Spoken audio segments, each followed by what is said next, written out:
देखिए पहाड़ों की सुंदरता, नेचुरल वाटर। केसर जो है आपको पता है कि कश्मीर में उगाया जाता है और हमारा प्रयास है कि हम कश्मीर के अलावा रोड थोड़े से थोड़ा उबड़ खाबड़ हो गया सारा। दादी जी को करते हम नमस्ते। दादी जी, ये इस घर के मालकिन, ये देखिए, ये 300-400 साल पुराना घर है।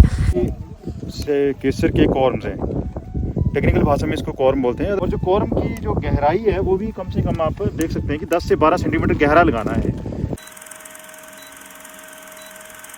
हेलो नमस्ते, welcome back to my YouTube channel पक्की पहाड़म प्रियंका। आज नई शुरुआत और आप सबके साथ दोस्तों। तो दोस्तों आज के ब्लॉग में मैं आपको लेके जा रही हूँ एक सुंदर सी वैली। जी हाँ दोस्तों, मैं आपको लेके जा रही हूँ बरोट वैली। हम तो super duper excited.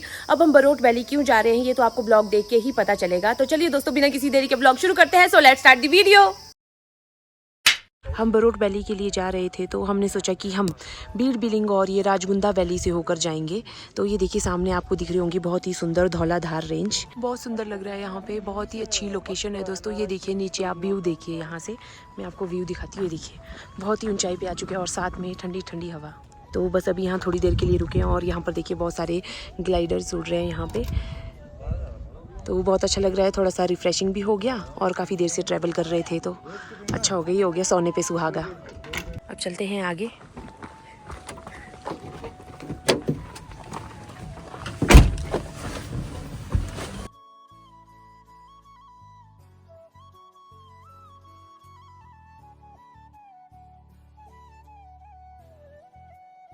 CSIR IHBT की टीम है। आप देख ही सकते हैं कि जो हमारी फैसिलिटीज़ है वो सारी किसानों तक पहुंच सके। तो हमें ऐसे रास्तों से भी होकर गुजरना पड़ता है, ये बहुत ही कंजस्टेड है। और आप देख सकते हैं सीधा रोड और नीचे सीधे खाई। 1 hour later. हिमालयों के बीचों बीच आप देख सकते हैं सामने बहुत सुंदर से गांव हैं। तो हम इन गांव में क्यों जा रहे हैं तो इसके बारे में जानते हैं हमारे जो CSIR IHBT के जो वैज्ञानिक है डॉक्टर राकेश कुमार जी। तो नमस्कार सर, गुड मॉर्निंग। हाँ, गुड मॉर्निंग सभी किसान भाइयों को मेरा नमस्कार। आज हम ये जो आप सामने गांव देख रहे हैं, इस गांव में एक अनुसंधानात्मक कार्य करने के लिए जा रहे हैं। ये जो आज का हमारा अनुसंधानात्मक कार्य है, ये हम जो सैफरन आप सभी जानते हैं, केसर, जो इसको केसर के नाम से जाना जाता है, और केसर के ऊपर ही हम यहाँ पर एक रिसर्च एक्सपेरिमेंट करने जा रहे हैं। और केसर जो है आपको पता है कि कश्मीर में उगाया जाता है और हमारा प्रयास है कि हम कश्मीर के अलावा भी दूसरे क्षेत्रों में इसकी खेती के लिए कुछ जो जगह या जो स्थान उपयुक्त हैं उनके ऊपर इसकी खेती की जाए। तो इसी संदर्भ में हमारा एक जो परियोजना है चल रही है सारे हिमाचल में। हम देख रहे हैं कि कौन कौन से क्षेत्र जो है केसर की खेती के लिए उपयुक्त हो सकते हैं। तो यहाँ पर आज हम एक केसर का खेत भी लगाएंगे और जैसे कोठीकोट और नलोता गांव आपको सामने दिख रहे हैं। तो यहाँ की जो जलवायु है ये केसर की खेती के लिए काफ़ी उपयुक्त है। बट एक ही मेन इसमें डिसएडवांटेज है कि यहाँ बारिश थोड़ी ज़्यादा होती है। तो उसके लिए हम कुछ कोशिश करेंगे कि कैसे उस बारिश से केसर की खेती को बचाया जाए। और केसर के जो कॉर्म हैं वो यहाँ पर एक अच्छे कॉर्म से मेरा अभिप्राय जो बीज होता है तो वो अच्छे बीज हमें यहाँ पर मिल सकते हैं।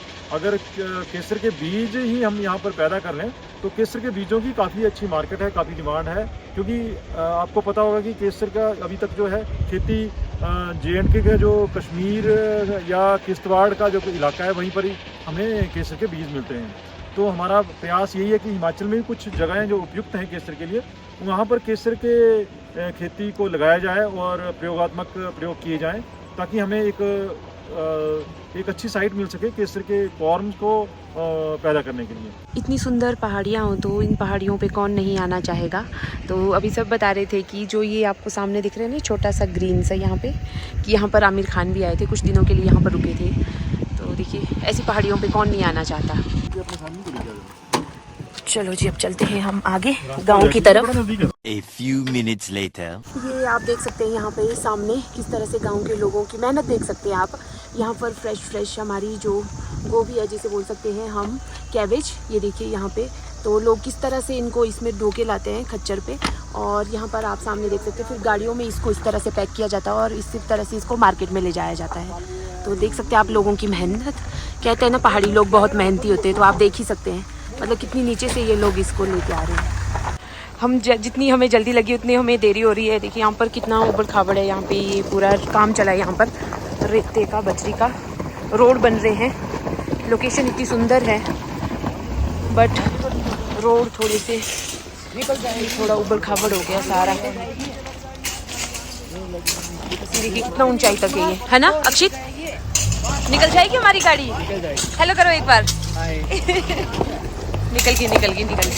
चलो चलो निकल हमारी गाड़ी। कुछ अच्छा करना है तो कठिनाइयों का सामना तो करना पड़ता है। वैसे ये उतनी बड़ी कठिनाई तो नहीं है बट मेन था कि इतना जो हमने टाइम स्पेंड किया यहाँ पहुँच के कहीं ऐसा ना होता वापस जाना पड़े। बट चलिए 1 hour later. जो आपको वहाँ से हम पहले वाली पहाड़ी पे, अब हम इस पहाड़ी पे आ गए हैं। तो दोस्तों मैं आपको बता देती हूँ कि जहाँ पर मैं आपको बता रही थी कि आमिर खान रुके थे तो वो ये जगह थी नलहोत्ता। यही है वो होटल, ये सामने जो आपको दिख रहा है, इसी होटल में स्टे हुआ था। अच्छा लगता है ऐसे इतनी सुंदर लोकेशन पे आके। सच कहें तो दोस्तों एक बोलता है ना दिल खुश हो गया, क्योंकि यहाँ पर चलिए बहुत ही ठंडी हवा, तो एक सुकून सा मिल रहा है। क्योंकि आजकल वैसे गर्मी भी बहुत है, क्योंकि देखिए वैसे तो अक्टूबर का महीना है और सर्दी आने का नाम ही नहीं ले रहे हैं, बट इस लोकेशन पे ऐसा लग रहा है कि मतलब जन्नत पे आ गए हैं। जन्नत, बहुत ही ठंडी हवा चली है। A few minutes later. Finally हम अपनी डेस्टिनेशन पे पहुँच चुके हैं। ये हमारा कोठी कोहड़ गाँव, तो बस अब वहीं जा रहे हैं हम फार्मर के सीधे फील्ड में, जहाँ पर हम केसर की खेती करेंगे। ये देखिए सामने सुंदर गांव कोठी कोहड़, इसी गांव में हम जा रहे हैं। देखिए साथ में यहाँ पर फ्रेश कैबेज, यहाँ पर सबने इसी की खेती बाड़ी की है और आजकल इसका सीज़न लगा है। यहाँ पर सारा तुड़ान हो रहा है। चलते हैं ऊपर आगे की तरफ। सारे आगे निकल गए हमेशा की तरह और मैं रह गई पीछे। ये जैसे आप देख रहे हैं ये केसर के कॉर्म्स हैं। टेक्निकल भाषा में इसको कॉर्म बोलते हैं, अदरवाइज आप ऐसे भी बोल सकते हैं केसर का बीज है। तो ये जो कॉर्म्स हैं इसका जो साइज़ है वो 8 से 12 ग्राम का साइज़ है और इसको हम फ्लावरिंग साइज़ कॉर्म बोलते हैं, जिसमें फ्लावर आ जाते हैं और एक कॉर्म में कम से कम 2 या 3 फ्लावर्स आते हैं आपके। और इस कॉर्म्स को जो हम जैसे आप देख रहे हैं कि किसान ने यहाँ पर एक रेज्ड बेड बनाया हुआ है। रेज्ड बेड हम इसलिए बनाते हैं ताकि पानी जो है ज़्यादा खड़ा ना रहे, और क्योंकि ज़्यादा पानी होगा तो इसका जो कॉर्म है वो सड़ने के चांसेस बढ़ जाते हैं, बीमारी में लगने के चांसेस बढ़ जाते हैं। तो रेज्ड बेड बनाए हैं और इस कॉर्म को जो है हम आप देख रहे हैं, जैसे इनको दिखाइए कि जो लाइन टू लाइन है कम से कम हमने 20 सेंटीमीटर की दूरी रखी है और जो कॉर्म से कॉर्म की दूरी है वो कम से कम 10 से 12 सेंटीमीटर की रखी है। और जो कॉर्म की जो गहराई है वो भी कम से कम आप देख सकते हैं कि 10 से 12 सेंटीमीटर गहरा लगाना है, खाद वगैरह डाल करके जो हम इसमें मिला रहे हैं। तो कॉर्म जो है सीड डेप्थ जो है इसकी गहराई जो है कम से कम 10 से 12 सेंटीमीटर गहरा होना चाहिए। अगर आपकी जो मिट्टी है बहुत ज़्यादा सैंडी है तो उसमें गहराई फिर हम थोड़ी और बढ़ा देते हैं, 15 सेंटीमीटर तक भी इसको डालते हैं। गहराई का इसमें खास ख्याल रखना होता है। और अगर आपका ज़्यादा नहीं होगा या आपका उतला रहेगा, कई बार किसान गलती करता है कि वो 4-5 सेंटीमीटर गहरा डालता है। उससे क्या होता है कि इसमें जो जड़ है इसकी वो मतलब फाल्स रूट पैदा हो जाती है वो, और जो इसका जो भोजन है वो सारा रूट में ही चला जाता है। तो इसका जो हमारा जो उद्देश्य होता है कि जो ये कॉर्म लगा रहे हैं इसको हम मदर कॉर्म भी बोलते हैं। इससे जो डाटर कॉर्म निकलेंगे यानी कि जिसका फर्दर बीज बनेगा तो जो इसकी फूड एनर्जी है वो उसको लगनी चाहिए, जो इसका डाटर कॉर्म आएगा। जब गहराई कम होती है तो उसकी जो सारी एनर्जी जो है वो जड़ में चली जाती है। जड़ वो किसी काम की नहीं होती है और फ्यूजी फॉर्म या उसको कंट्रैक्टाइल रूट बोलते हैं हम टेक्निकल भाषा में। तो कंट्रैक्टाइल रूट जो है वो बन जाती है। तो इसमें गहराई का इसमें किसान भाई थोड़ा ख्याल रखें। इसलिए हम कहते हैं कि इसको 10 से 12 सेंटीमीटर कम से कम गहरा, 12 से अगर आपकी वो मिट्टी जो है सैंडी लोम टाइप की सॉइल है तो उसमें फिर आप 10 से 12 सेंटीमीटर की गहराई रखें। ये जैसे हम लगा रहे हैं यहाँ पर और आप दिखा सकते हैं कैसे गहराई में डाल रहे हैं और कम से कम एक कॉर्म से दूसरे कॉर्म के बीच में 10-12 सेंटीमीटर की स्पेस रखते हैं, जैसे ये देख रहे हैं। और इसका जो ऊपर वाला हिस्सा जो ग्रोइंग पार्ट है वो ऊपर को रखना है आपने। हाँ जैसे ये रख रहे हैं यहाँ पर ऐसे करके, और इसके ऊपर फिर मिट्टी ढक देंगे, खाद वगैरह मिला करके जो न्यूट्रिएंट्स हैं। हर डॉटर कॉर्म से कम जो 2 से 4 कॉर्म जो है डॉटर कॉर्म होते हैं, मदर कॉर्म से सॉरी, जो हर एक, जैसे ये मदर कॉर्म है इसको हम बोल रहे हैं, तो इसमें जो पैदा होंगे, जो बीज बनेगा, 2 से 4 डॉटर कॉर्म जो है वो सफिशेंट साइज़ के होंगे। सफिशेंट साइज़ मतलब जो फ्लावरिंग साइज़ कॉर्म है, 8 से 12 साइज़ के कॉर्म बनेंगे। और कुछ जो है कॉर्मलेट्स भी बनते हैं, छोटे छोटे कॉर्म होते हैं, वो जैसे उनका जो वेट है वो कम होता है, 5 ग्राम का, 6 ग्राम का, 2 ग्राम का, 3 ग्राम का, बट वो किसी ज़्यादा मतलब वो हमारे लिए फ़ायदेमंद नहीं होते हैं, क्योंकि जो फ्लावरिंग साइज़ कॉर्म है वो कम से कम आपका 8 से 12 ग्राम का आपका कॉर्म होना चाहिए। जी सर, इसके लिए जैसे टेम्परेचर? हाँ, इसके लिए जैसे टेम्परेचर है तो इसकी फ्लावरिंग जो आती है, अब इसमें जो ये जो फसल है ना, ये बहुत ही ट्रिकी क्रॉप है, और इसमें जैसे हम बाकी बीज बोलते हैं तो उसमें पहले तना बनता है, उसके बाद आपकी फ्लावरिंग स्टेज में जाता है या दूसरी स्टेज में जाता है, तो इसमें सीधा ही जैसे फ्लावर आता है। जैसे कॉर्न लगाएंगे तो आप अगर टेम्परेचर जो है आपका जैसे फ्लावरिंग जो टाइम है 20 से 25 दिनों में इसमें फ्लावरिंग आ जाएगी, और फ्लावरिंग के दौरान जो टेम्परेचर होना चाहिए वो आपका 17 डिग्री से लेकर के 21 डिग्री तक टेम्परेचर रहता है दिन में, तो वो उसमें फ्लावर कर जाता है।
नमस्कार सर। नमस्कार जी, मेरा नाम रूपलाल, गांव कोठीकोट, तहसील मुल्तान, जिला कांगड़ा, हिमाचल प्रदेश का निवासी हूं। मैं CSIR के मार्गदर्शन में पिछले 4 सालों से केसर लगा रहा हूं यहाँ पे। ये डॉक्टर साहब के सूचना अनुसार ये रिसर्च एंड डेवलपमेंट प्रोग्राम है, तो पिछले 4 सालों से लगा रहे हैं। पहले साल कुछ अच्छा रिजल्ट नहीं आया था, सेकेंड ईयर काफ़ी अच्छी फ्लावरिंग हुई, और थर्ड ईयर थोड़ा कम हुई, थोड़ा ठंड ज़्यादा पड़ गई थी या नमी की कमी की वजह से शायद फ्लावरिंग नहीं हो पाई। तो इस बार भी लगा रहे हैं, अब देखते हैं क्या रिजल्ट रहता है। हाँ जी सर। और CSIR की टीम यहाँ पे आई हुई है, उन्होंने खुद यहाँ पे मेरे खेत में लगाया, और मैं अलग से एक और खेत लगा रहा हूँ। Thank you sir, thank you. नमस्कार सर। सर आप बताएंगे अपना नाम पता? मेरा नाम प्यारीलाल। हाँ जी सर। सर आप भी लगा रहे हैं केसर? नहीं, आप सुगंधित गेंदा? मैं तो सुगंधित गेंदा। हाँ जी सर, ठीक है सर, थैंक यू। सीधी धूप, ये देखिए तड़कती धूप। अब अपना काम करने के बाद अब फाइनली हमें भी लगी है भूख। हम सोच रहे हैं कि हम करेंगे अभी लंच, बट लंच करने के लिए हमें यहाँ पर एक लोकेशन बताएगी गांव में, कि यहाँ गांव में एक बहुत ही सुंदर सा वाटरफॉल है। तो सर बोलते कि क्यों ना उस वाटरफॉल का आनंद भी ले और साथ में वहाँ पर खाना भी खाएंगे। तो बस अभी हम सब वहीं जा रहे हैं। कितना दूर है सर यहाँ से वो वाटरफॉल?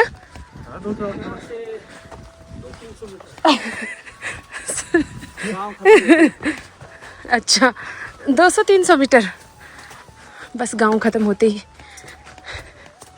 हमें वो ब्यूटीफुल सी लोकेशन दिखने को मिलेगी। नमस्ते जी। मुझे सामने क्या देखने को मिला, ये देखिए हमारे कुल्लू मनाली की ट्रेडिशनल ड्रेस पट्टू। मतलब यहाँ के लोग भी इस तरह की ट्रेडिशनल ड्रेस पहनते हैं। यहाँ पे पट्टू हमारे कुल्लू मनाली में भी पहनते हैं। नमस्ते जी। देखो आंटी ने भी पहनी है। आपको देख के याद आ गई अपने उधर की, कुल्लू साइड की। हाँ जी, उधर भी पहनते हैं ना सेम पट्टू। तो हम लोग केसर लगाने के बाद अभी वाटरफॉल की तरफ जा रहे हैं।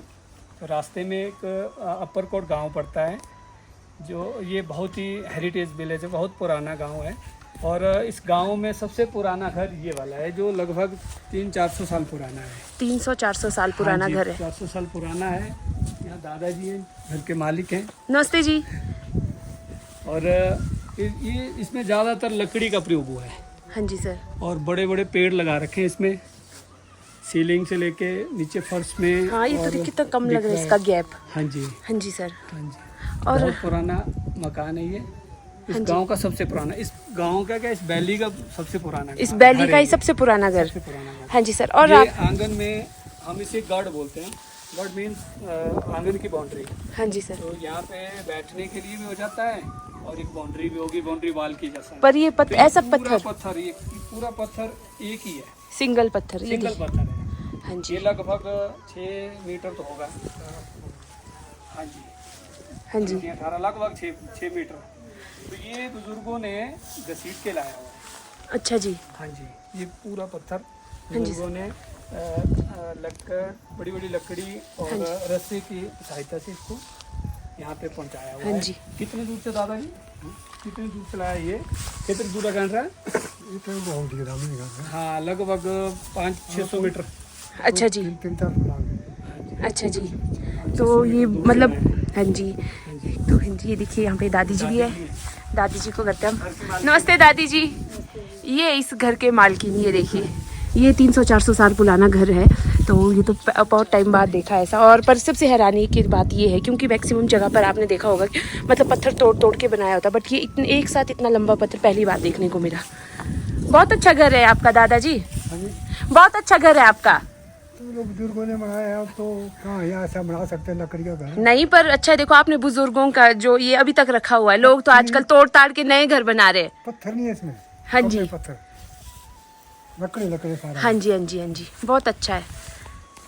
ये देखिए हमारी सुंदर सी लोकेशन, ये झरना बहुत ही सुंदर लग रहा है। एक सुकून सा मिल रहा है यहाँ पर। देखिए सभी से वेट नहीं हो रहा, सब सोच रहे कब हम लंच करेंगे। तो बस इसी जगह पे जाके अब हम आज हमारा लंच होगा, और आज का लंच सबसे बेस्ट लंच होगा। ये देखिए पहाड़ों की सुंदरता, नेचुरल वाटर। ये खुल गया हम सबका जादू का पिटारा। बस अभी करेंगे हम लंच। आज तो देखिए लंच की लोकेशन, ये पहाड़, सामने झरना और हमारा लंच। और हमें जो ये अपॉर्चुनिटी मिली है वो सिर्फ सर की वजह से मिली है कि सर के काम के साथ साथ थोड़ा सा एंजॉयमेंट भी बनता ही है ना सर? ये ठंडा ठंडा पानी बहुत अच्छा लग रहा है। Like, share, subscribe, comment. ये एंजॉय किया। ये देखिए सामने कितना सुंदर व्यू लग रहा है। तो मुझे लगता है कि ब्लॉग की क्लोजिंग यहीं पे एंड करनी चाहिए। तो दोस्तों इसी के साथ आज के ब्लॉग को यहीं एंड करते हैं। If you like my blog please do like, comment, share and yes don't forget to subscribe my YouTube channel which is पक्की पहाड़म प्रियंका राज। मिलते हैं नेक्स्ट ब्लॉग में। Till then bye bye.